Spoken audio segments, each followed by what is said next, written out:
Hello, good evening, everyone. Thanks for joining us. 8:06 Wave Extra segment on Wave Now, Wave Weather Now, joined by meteorologist Ryan Hoke. Ryan, thank you for joining us here in studio.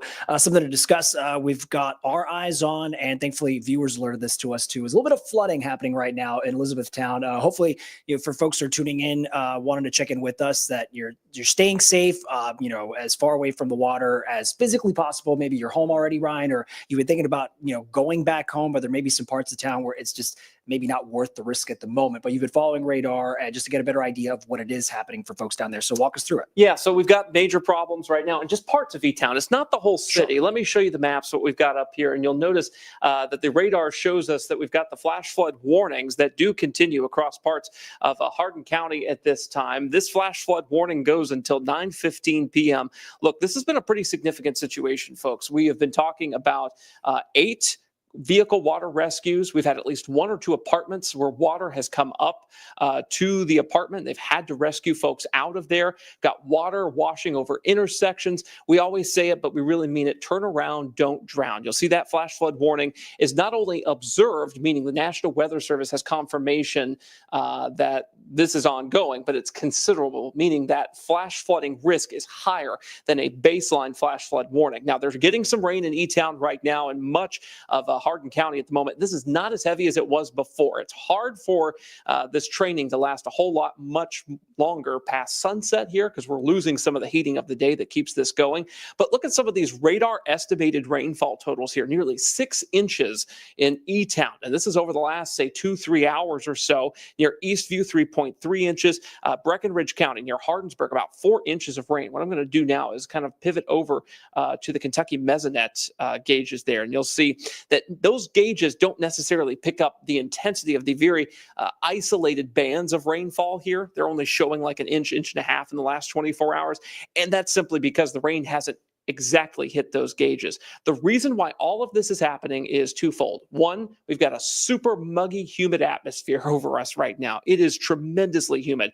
And all of that latent heat energy in all of that humid air is being released as rain. And that's a major problem because we've got a stationary frontal boundary nearby and not a lot of wind to drive these things aloft. So these are moving slow. They have a lot of water. Let's go through some of your viewer photos and videos that we've received in from you on Facebook here. And of course, this is by the Olive Garden from Barry Cecil here. That intersection is covered. Please do not drive through stuff like this. This is dangerous.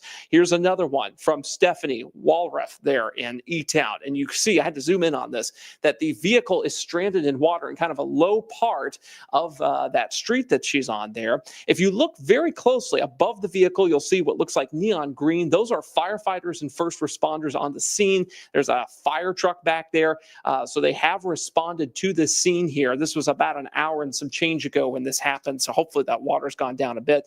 This is the most hair-raising video we've received this evening. Don't do this, all right? We appreciate Drya for sending this in, but please do not do this, all right? This is an example of what not to do. She is surrounded by floodwaters here. We don't know how deep they are. We don't know if the car can move. We don't know if the car is on dry land next to this or if it's in the water surrounded by it. So I wanted to use this as kind of a cautionary tale. Don't do this, all right? Turn around, don't drown. We've had too many instances in wave country just this year alone of people getting stuck in floodwaters and drowning. That stuff is super, super dangerous. So we've seen what's happened right now and in the last few hours. But what's going to happen overnight tonight? Well, Futurecast shows us we've got another round of rain moving through around midnight tonight. Some of this could be briefly heavy, and then this will start to thin out early tomorrow morning. So this isn't going to be lasting all night long. Unfortunately, guess what? More rain moves in tomorrow with these heavier thunderstorms. We technically have a flood watch until 1 o'clock in the morning for Breckenridge, Grayson, and Hart counties. This is 1 a.m. Central Time, by the way. Those are our 3 counties. I think we have 4 total in Central Time here. But notice that doesn't include Hardin County. Yeah, the flash or the flood watch, I should say, did not go into Hardin today, but that's where the most major flooding was in our area here. So the bottom line here is have the Wave Weather app. We've already sent a push notification or two to the E-Town area tonight saying, hey, turn around, don't drown. There's more rain on the way. Watch our live stream. We're going to be here with you through this. Thankfully, the worst of the rain has ended. We have a photographer on their way, if not already on the scene down there. So on Wave News at 11, we'll have a lot more about this flooding. I know some folks have already had things like sewer backups. I saw a photo I do not want to share here of someone's bathroom because of the water. What happened to it? Yikes. So if you've got one of those like sewer shutoff switches in your basement here, this would be a great place to be. And that's Max one. That's right why I there. apologize there, Yeah, Ryan. That was me Go trying to home, figure and where then, there too. WX So cams. It's the second from the right. perfect. And There, then- Max 1. Hey, there we go. Blame me on that one. That's okay. That was No me. worries. That was me trying to find to your referring to that photog who was trying to get out there to the scene. Yeah, Jose, how dare you be helpful, right? We appreciate Jose and his help here this evening. You'll notice, of course, the Wave Weather app has the storm chances going down after midnight tonight. That's some good news here. And we will, of course, watch for any sort of flash flooding that develops overnight. I want to say hello to a few folks in the comments here. Sonia from Eastview. Eastview, you guys have seen a lot of rain today down there in Kentucky. Hello. Drya, actually, the person who took the video, Drya Malay, is here. The parking lot was me getting out of the road, which was flooded. Fantastic. Good, good, good, good, good. I am so happy to hear that, Drya. Congratulations. You won. You got the prize for Safe Floodwater Driver of the Day. You got away from the floodwaters and into the parking lot there. So thank you, Drya, for chiming in on that. Fantastic. I'm glad you are safe. Becca and Frank in there this evening. Good morning, evening from Litchfield. Beautiful rainbow in the sky there. Yep. So Nathan says it's wave weather now this evening, in the evening, still happening. Yes, when there is weather that is worth covering, like tonight, we're on here this evening. And of course, if it's an alert day or the day before an alert day, you'll see Kevin Harned and myself both here. So this is just a very small area of our counties that's under this. That's why it's not an alert day. We just wanted to make sure that E-Town got the information they needed here. And yes, Sarah, you were asking if the Wave Weather app works out of state. Yes, it does. Sarah, I think one of your photos we shared on the news and on Wave Extra here this evening. All right, let's push forward the forecast real quick, and then we'll get back to Jose and he'll have some more about the news of the day and other things going on here. I do want to mention that Tuesday could be another rough day with some widespread storms with heavy rain. Severe weather? No, not really. It's just the heavy rain part of this that we're concerned about here. And that could start as early as the afternoon, literally just after lunchtime. You see on Futurecast by 4 o'clock in the afternoon, pretty heavy rain moving through at times. Not everybody sees it. That's why it's not a 100% chance of rain. But much like today, tomorrow we'll have widespread storms. And where you see those yellow splotches there, that could be more than an inch or two of rainfall. And in some cases, much more than that, as we've seen today, because of how the muggy atmosphere is reacting to all of this. There is an alert day for Wednesday night. Line of severe storms or two. Indiana would be the most impacted here. Wind, hail, heavy rain. Yes, a small chance of an isolated tornado. This would likely be at or just after this time Wednesday night when we're encountering these storms. Quick look at the 10-day earliest alert as we leave you here on the weather side of things. Of course, stay tuned. If you're on Wave Now, Jose will have the latest on the news. If you're on Wave Weather Now, we will go back to our 24/7 Wave Weather Now programming. You see that heat wave, of course, getting ready to hit us as we head through the weekend. Oh my gosh, as summer begins on Friday evening, we encounter our first heat wave of 2025. Could see some mid-90s next week. We'll see how strong this heat is and if the soil moisture is going to affect this at all. All right, guys, if you're on Wave Now, you'll see Jose here in just a moment's time. If you're on Wave Weather Now, back to your regularly scheduled programming.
All right, folks, thanks for joining us back here on Wave Extra on Wave Now. If you're on the main channel, we want to appreciate meteorologist Ryan Hoke for coming in, breaking down some of that partial flooding we've seen again in parts of E-Town and the viewer submitted videos. Of course, thankfully, people, for the most part, that we're told are staying safe away from that water as it's pooling in certain pockets. Ryan, of course, is going to break down not just what's happened, but what we can look forward to as we go to bed later tonight, what to watch out for as we start the next morning, potential alert day problems when you're talking about rain and the other conditions. So we'll make sure to check back in with Ryan if you join us for Wave News at 11 on the regular Wave News channel. So getting to the news of the day, perhaps the most visually capturing story that we saw play out as we went into the weekend was that fiery truck accident out there, Spaghetti Junction. A lot of people, perhaps most of us, use that every day around I-65 near the Kennedy Bridge. So there it is. And we've actually checked in with people describing it who saw it happen in real time. 911 calls from Friday morning revealing that drivers who were able to get that dramatic perspective as they were witnessing that wreck, the flames and the smoke just shooting up there from that ramp on I-65 South. And in fact, I want to remind you of some of that visually, what it looked like from these cameras. So let's play that for you here. And you can see just saw the wide perspective, a close-up perspective with Louisville fire crews already there. I want to appreciate our Wave News reporter, David Mattingly, today following up on what all happened with the 911 calls. And he apparently found out, 911 operators were dealing with quite a challenge to get accurate information. It was just probably hard to, parse through and process everything that they were being told. And 911 operators, you think, deal with complicated information on a given basis, or on a daily basis. But that was the case for this. And that's a lot of what drivers, all the drivers calling, loading that incoming message box for the operators. But in some recordings, you're actually going to hear multiple callers detailing every aspect of the accident, from the wreck to the fire, how the driver was doing at some point. And this is apparently every step of the way from the time the accident happened to the time that burning rig went crashing into the ramp below. So let's take a listen. Is this a semi that drove over the overpass? Yes, it is, and there's nothing left of it. He's done burned up. Okay. Is the driver out of the car? Yes, I got him right here, and he needs an ambulance. So again, startling stuff to know that someone had been able to find the driver after he had to jump down to safety and that he managed to make it out. We learned later the driver jumped from the burning truck, managed to get to safety before it came crashing down. Now, for anyone who's been counting the number of these kinds of awful situations recently, that this was the fourth truck wreck in 6 weeks in this section of I-65. And we, of course, reached out to the Kentucky Transportation Cabinet today on what they plan to do about it. If you want to read a little bit more about that, you can always check in to David's reporting. That's going to be up right now on wave3.com for much more in-depth of our follow-through on this particular investigation. All right, looking at another story for tonight, the Germantown Kroger, another popular story that's gained a lot of traction online and on social media. So it is back open this afternoon. Weekend closure to try and clean up, deal with the rodent infestation rats that Metro Health inspectors had actually uncovered there. Wave News reporter Kirsten Foote, she went to go check in with locals, regulars, customers who like going to shop there, who did not skip a beat once the door was able to open back up. We're open.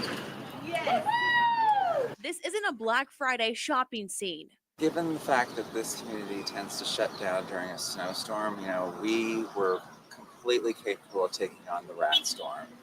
Shoppers were waiting to get back into the Kroger on Goss Avenue Monday morning. I've actually heard about some findings of products that have been rummaged through our vermin friends. The grocery store was shut down over the weekend after reports of a rodent infestation, mainly in the bread and pasta aisles. This is a very important grocery store in this area, as it is a pedestrian-friendly area, and many people walk here. If we did not have this grocery store, it would be a loss to the community. I feel like it was an issue that should have been dealt with sooner, in my opinion. That opinion shared by Dee Allen. She says she bought a loaf of bread recently that she had suspicions about. Got it home, it was ripped in a way that looked like it had been eaten open. So I did bring it back, and they took it back, but didn't say anything other than feel free to get another package. I'm like, no, I don't think so. Over the weekend, health officials cleaned and sanitized the store, getting it back open. Aside from some items in the store being moved around, many say it was a positive experience. I think that, given a few days off, we were capable of being flexible, and I'm very grateful that it's open once again. But some aren't ready to return just yet. It just seems like to me, to restore public confidence, corporate really owes the community an apology, not just a little bit cleaner store. Health inspectors are also expected to visit the store again. Reporting in Louisville, Kirsten Foote, Wave News. All right, appreciation to Kirsten there for that update. Something else I wanted to show you if we take a look at wave.com. We're going to put that up right now. Just again, all the latest headlines, updates. Make sure to always check in with that on our free to download app for your iPhone or Android. But a particular story that caught our eye was this right here. Louisville Tourism apparently crunching some numbers to offer an interesting pattern that they seem to be looking at and giving us an updated glance at who's coming to town when it comes to tourists and what keeps them coming back. So for context, this is data from October 2023 through September 2024. You can look and read it for yourself in this article on wave3.com. But apparently they found the majority of visitors came by car and from nearby cities, Indianapolis, Lexington, Lexington, of course, being the closest one to come for a trip to Louisville, but Chicago and Cincinnati as well. And the big takeaway from the study, which you can find a link to the full report, which is here on this particular bottom line, the link there on wave3.com, that Louisville is apparently a repeat destination. More than 90% of people surveyed told tourism in Louisville Tourism, that they've been here before, and the average having made seven prior trips to Louisville. So it shows you there's a reason for them to come back. And the survey goes even deeper. They found travelers spent an average of around $475 per day per given party coming to the city.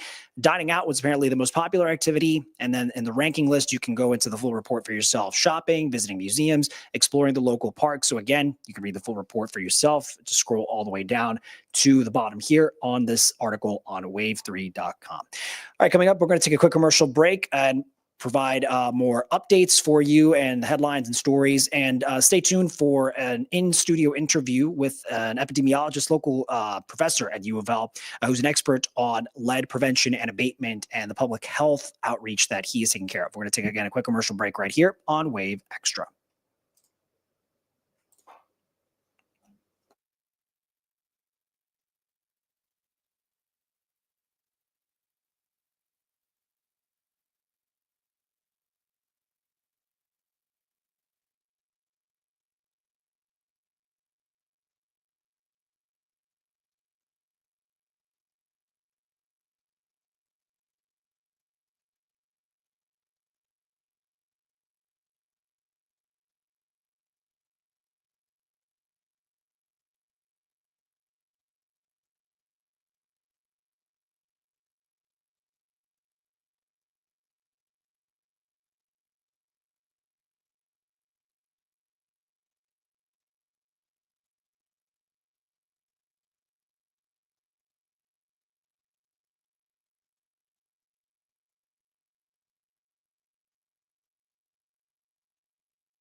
Everyone, welcome back. Coming up on 827 here on Wave Extra, perhaps one of the biggest national headlines, if you haven't caught up, but perhaps you have been following all the updates on your smartphone or at home.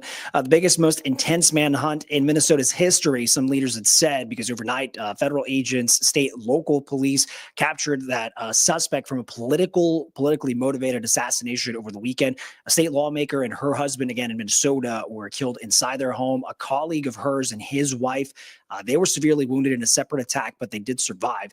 NBC's Jay Gray is in St. Paul with details not just on the arrest, but the suspect's first court appearance.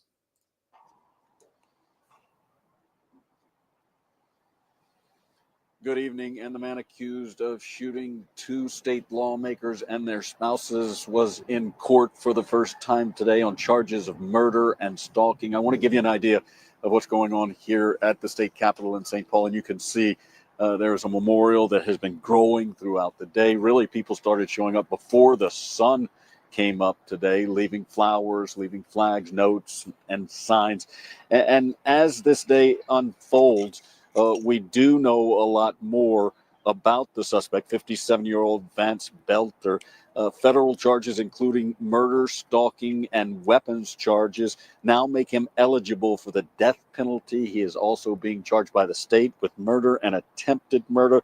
The U.S. Attorney's Office today outlining what they describe as extensive planning for the attacks. A part of that, they say, surveillance on potential victims and their families, what's described as volumes of writings in many notebooks found inside his car and home. They included hit lists of potential targets, plans, details, and schedules of those targets and their families. Acting U.S. Attorney Joseph Thompson saying his primary motive was to go out and murder people. It is no exaggeration to say that his crimes are the stuff of nightmares. Belter stalked his victims like prey. He went to their homes, held them out as a police officer, and shot them in cold blood. And investigators say just after the attacks, Belter sent a text to his family, which read in part, "Dad went to war last night." He apologized for what he called the situation, saying he didn't want to implicate his family and urging them to leave their home before officers showed up to investigate. That's the latest from here in St. Paul. I'm Jay Gray, NBC News.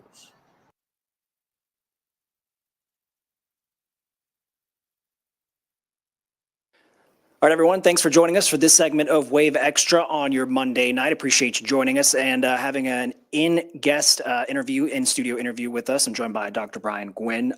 Dr. Gwynn, you might remember part of a report we'd done earlier in the year looking at Metro rules when it came to lead paint and regulating those matters for housing in Jefferson County. And of course, an expert in the field, and just wanted to invite Dr. Gwynn into the studio just for a check back in. So Dr. Gwynn, appreciate you joining us here. Thank you so much for having me. So in the time since, I know, for you, the research, the health outcomes, that's what matters most. I'm curious, we've seen, and you followed us in the reporting that Metro had changed the policy for that. I'm just curious, in the time since, where's your work been leading you to? What have you been focusing on? And with the goal, obviously, for public health positive outcomes, but where's your work been leading you lately? Yeah, so right now it's changing the culture for how we think about lead testing in Jefferson County. For so long, we've not done testing for pregnant people, and this is a prime area where we can do further research and try to understand and explore when does lead poisoning begin. And what we found is something like 10% of all pregnant people tested, and this is about 2,000 tests in the last 2 years, have shown people with what we're considering an elevated blood lead level. So we're trying to work around the ordinance and think about ways to further improve the public's health when it comes to lead testing and screening. Because talk to me about the process where is it one of those, once the levels are as high as they would be dangerous, is it just, I'm curious if what has to happen first for just the person who might be exposed, what could they do as a preventive measure, or oftentimes you can only ever find out until after the effect is done? Yeah, well, if you're pregnant or planning on becoming pregnant, I would test your house if it's at an increased risk for an environmental lead hazard. So any home built before 1978, and really or especially built before 1950s at an increased risk for lead poisoning. So I would say environmental lead screening in your property is something you would want to do. And then if it were me, if it were my wife or partner, when they became pregnant, I would want to know their prenatal blood lead level at their first prenatal visit. Blood's already being taken. It's a $10 test. Why not do it and understand? And if it comes back slightly high, where is that lead coming from? Can we find the source and remove it, remediate it, abate it before the baby's born? And, not that the patterns at all have changed since you and I have sat down, because the map, the research and all that has shown us at least where the concentrations are still, and respective to Jefferson County, of course, with the history of, how housing has aged and what materials were used over time, that this area has been settled in this way.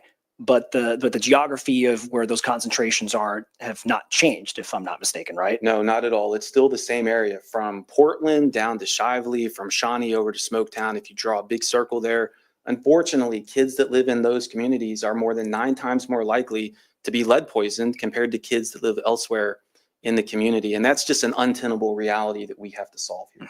And you've mentioned, of course, the implications, not just for their long-term health and outcomes, like it just becomes a cascading effect, unfortunately, for if you can't get them out of that environment, if you can't abate that environment for them, it all just sort of compounds on itself, I'm sure, as you've mentioned before. Yes, absolutely. Lead has a lasting effect in the body. So even though you're exposed as a child, that exposure can cause long-term health consequences. So lead mimics calcium in the body. Anywhere calcium can go, lead can go.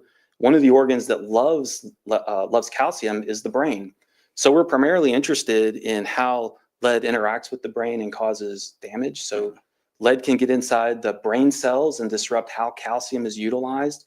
This leads to cell death and smaller brain sizes in adulthood. So where this has been shown to be damaged the most is the prefrontal cortex. This is a part of the brain that gives rise to your executive functioning, your IQ, your empathetic concern, your moral reasoning. All things that we want to preserve for ourselves as adults, but certainly things we want to preserve for the most vulnerable population out there, and that's our children. So, it affects your brain, it affects your kidneys, it puts you at risk for hypertension, which is, of course, a primary cause of atherosclerotic heart disease or ischemic heart disease, which is one of the #1 killers of people every year in the United States. So it's not like it's an exposure at 12 and 24 months and that's it. It's an exposure that can negatively impact your health for the rest of your life. Yeah. I'm curious, not that, as I formulate this question, I preface it by saying I don't think it would minimize their exposure at all. I'm just curious for you, when you think of this population of the kids we're discussing in this part of Jefferson County, if they come home when school is in session every day, regardless, so they have that exposure every week, every month. I guess, them being home from school, it doesn't necessarily, that's not something that you would correlate to being like that's any more dangerous or any less dangerous. I'm just thinking of, those kids perhaps in those homes, if they're staying home, not doing anything, that's just a longer exposure for them being in that environment. And I don't know what the percent risk is at that point, but it doesn't get them out of the house regardless, right? Right. Yeah. The longer you're exposed to that hazard, the more likely you are to be impacted by that hazard. And again, we have thousands of homes in Jefferson County that have remnant lead paint inside of them and on the sides of them and lead contaminated topsoil. So children that aren't going to school, that are at home during the summer, they're just more in contact with those hazards. Question for you, over your career and research, and obviously your relationships as far as with public health, I guess in the time since, have you been in touch with inspectors or an outreach team of just sort of the things that is there more work that you think needs to be done or is being done for outreach, for just education for folks who might be in these properties? Because the discussion, and I'll have to refer back as I'm looking into what the ordinance is saying about landlords' responsibilities versus tenants' responsibilities, but on for you, what's the extent of which your outreach can make a difference right now? Well, my research hopefully will change the culture for how we think about lead poisoning in the community, and not just in Louisville, but nationwide. We want to change how we think about testing people prenatally and then after birth. We want to do it more lead screening beyond 12 and 24 months throughout the lifespan, or throughout the early childhood, let's say. Change the culture. And that starts with, I guess you empower parents about those early stages for a child, but you want that to, of course, go beyond the early infancy, and to be like, just be aware of this as you're an older child, a teenager, perhaps, well, by the time you're an adult, I wonder if you might come into contact with someone who had all those years of exposure, and, based on your knowledge, you're like, I can take an educated guess on what the damage has been done.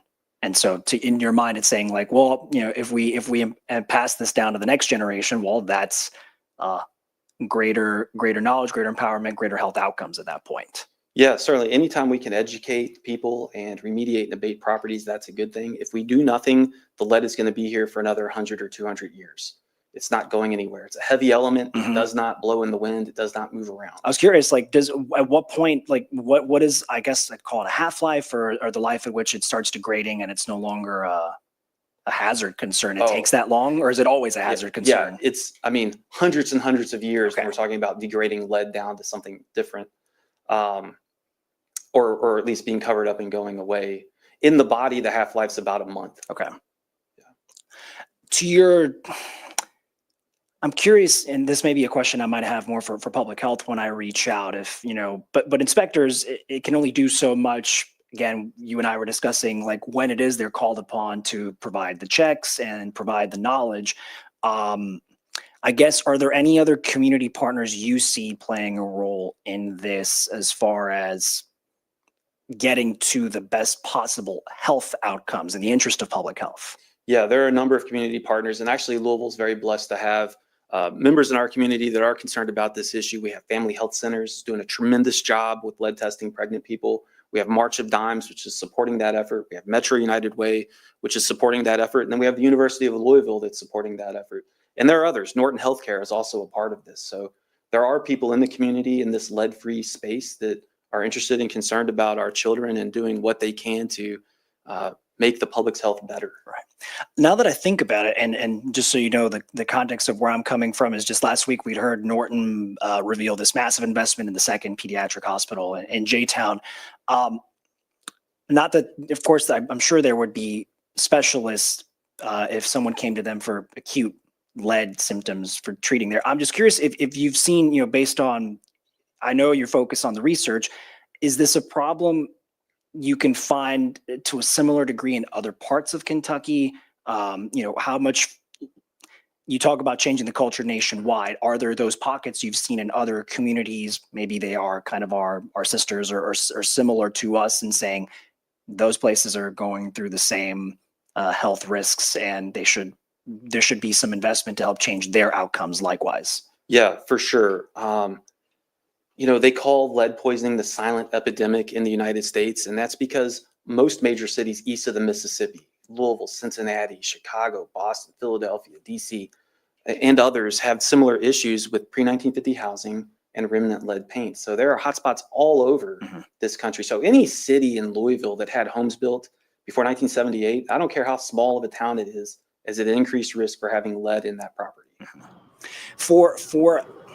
I'm curious if the decision-making process is different if you are the homeowner, like just, family homeowner, versus if you're a large apartment property owner. I don't know, have you come in, do you get to talk at all to sort of, homeowners and themselves about if they happen to buy that property, and what they need to do for abatement, and where they can find, resources, support for those things? I'm sure it's different based on whether you're a renter or a taxpayer and the homeowner. So how would you advise each of those different groups? Yeah, so if you're concerned about lead being in your property, whether you're a renter or a homeowner, the first thing you can do is call the Louisville Metro Department of Public Health and Wellness. They'll have a list of local resources and state resources that you can get in touch with.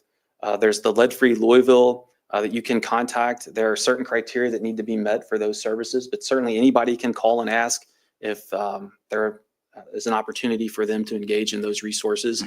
And then the state health department has a list of certified lead abatement companies that can come to your property, test for lead, and if they find it, they can be in compliance with state law with the remediation and abatement of those residential lead hazards. And, the sort of the crux of when you and I first met is what a tenant might have access to. I don't know if at least the degree of the support they could reach out to is still there.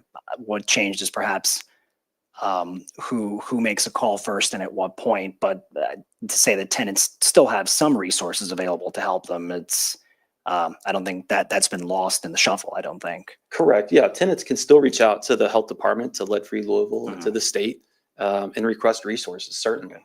If you've learned about history, unfortunately, practices when it came to, I mean, redlining is a substitute word for segregation at that point. So, can you track? I don't know if it talks about the like a very easy to measure timeline, but can you is it traceable for you to see when you start noticing like what calendar year redlining sort of reshapes the map, and if that's ever really gone away, or maybe to say we're still seeing the effects today.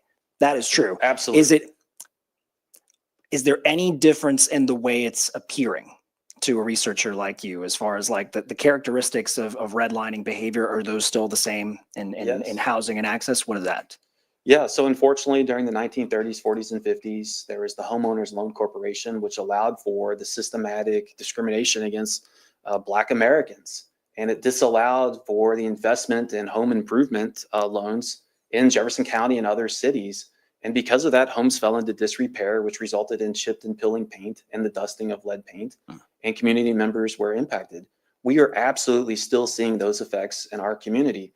Redlining is, of course, against the law federally, but we're still feeling those impacts. And when I look at the data, there is a strong spatial correlation between where the red line neighborhoods are in Jefferson County and where kids are being found with lead poisoning in Jefferson County. And again, that's an untenable reality that we as public health practitioners need to solve.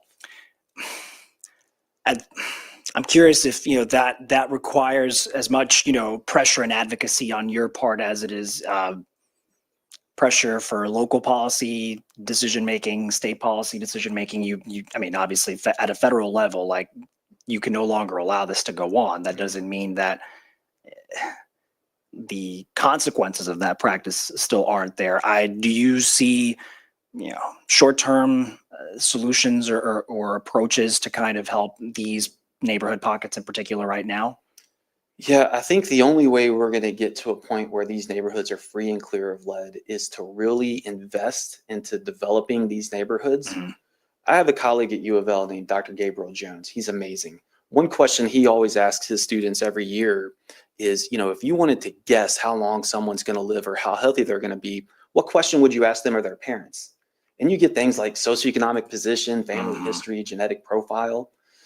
But what the real answer to that question is where do you live? Those are the 4 words I had in my head. It's just like, if you could put me exactly where you live, because that tells me your immediate environment.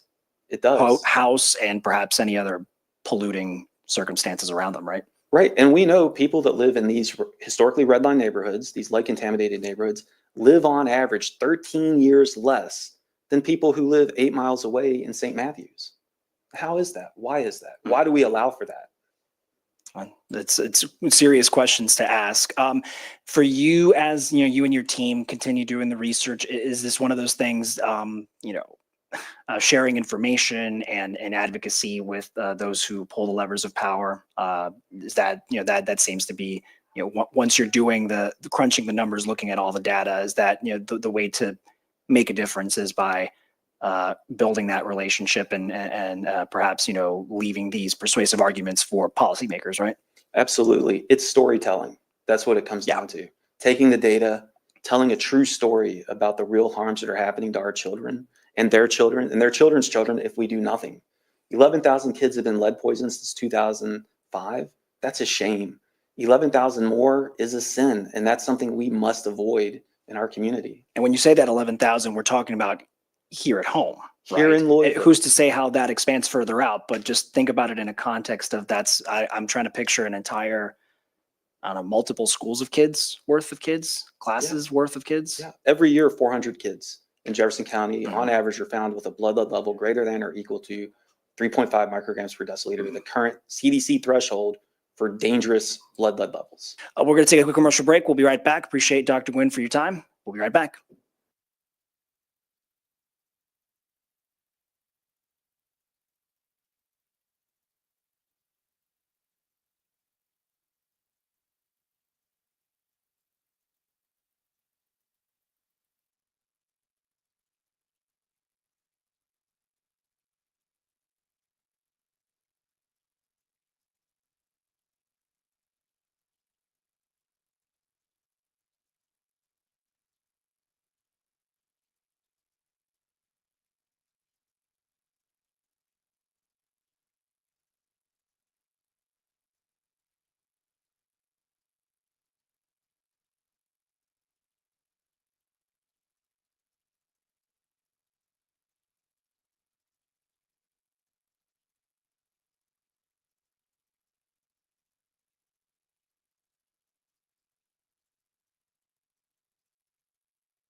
I'll just forward you the.